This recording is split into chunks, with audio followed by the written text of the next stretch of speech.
চটপট বাঙালি রান্নাঘরের তরফ থেকে আপনাদের স্বাগত। আজকে আমার রেসিপি ডিম দিয়ে আলু পটলের একটি টেস্টি সবজি। আর তার জন্য নিয়েছি আমি কিছুটা পরিমাণ পটল আর কিছুটা পরিমাণ আলু আমি এভাবে কেটে নিয়েছি। আর নিয়েছি আমি 4টে ডিম।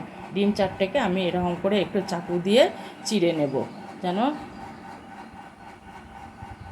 এবার আমি গ্যাসের মধ্যে প্যান বসিয়ে দিয়েছি। প্যানের মধ্যে আমি কিছুটা তেল দিয়ে নিলাম আর সামান্য পরিমাণ হলুদ দিয়ে দিলাম।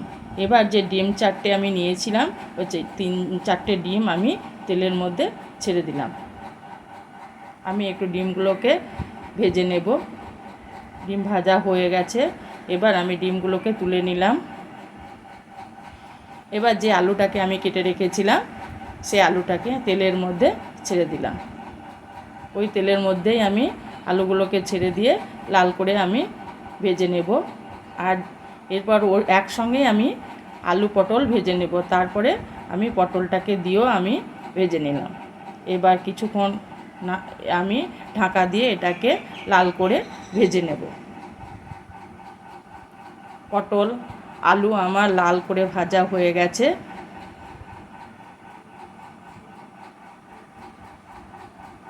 এগুলোকে এবার আমি উঠিয়ে নেব।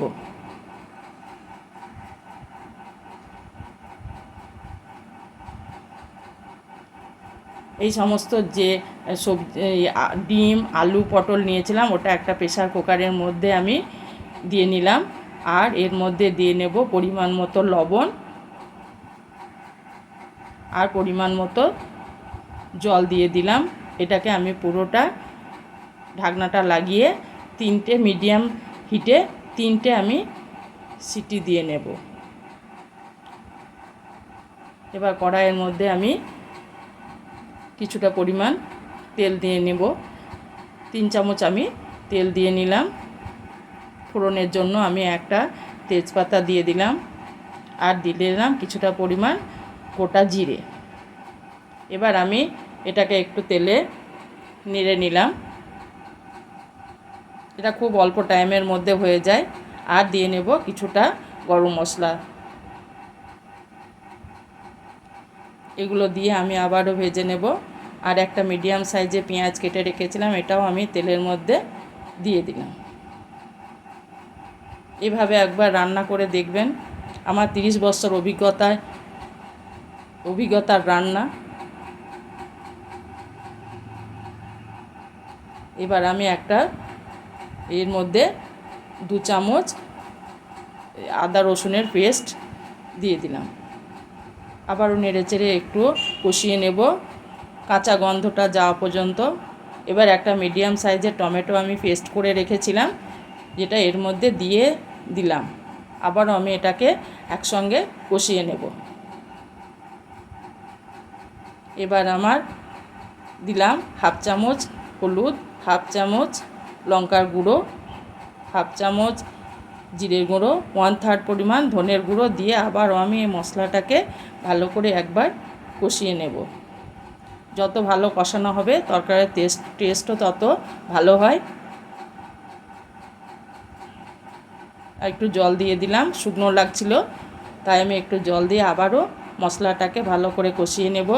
এবার আমি 1/3 পরিমাণ কাসুরি মেথি এর সঙ্গে অ্যাড করলাম। আমি হাতের মধ্যে একটু ঘষে নিয়েছি। আমার সুন্দর কষানো হয়ে গেছে, সুন্দর সেন্ট বেরাচ্ছে।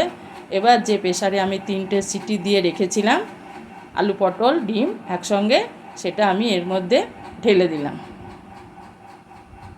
কম টাইমের মধ্যে খুব সুন্দর একটা রেসিপি। এবার অল্প পরিমাণ জল দিয়ে দিলাম প্রেসার কুকারটা ধুয়ে। আপনারা আপনাদের মতো জল দিয়ে নেবেন। গরমের খুব সুন্দর একটা সবজি।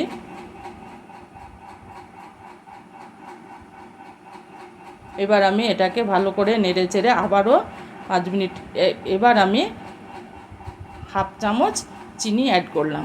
এই চিনিটা দেওয়ার কারণ হলো যে আমি টমেটোটা দিয়েছি এর ব্যালেন্সটা রাখবে। এবার আমি এটাকে রান্না হবার জন্য এখনও 5 মিনিট রেখে দেব। 5 মিনিট পর আবার আমি ফিরে এলাম।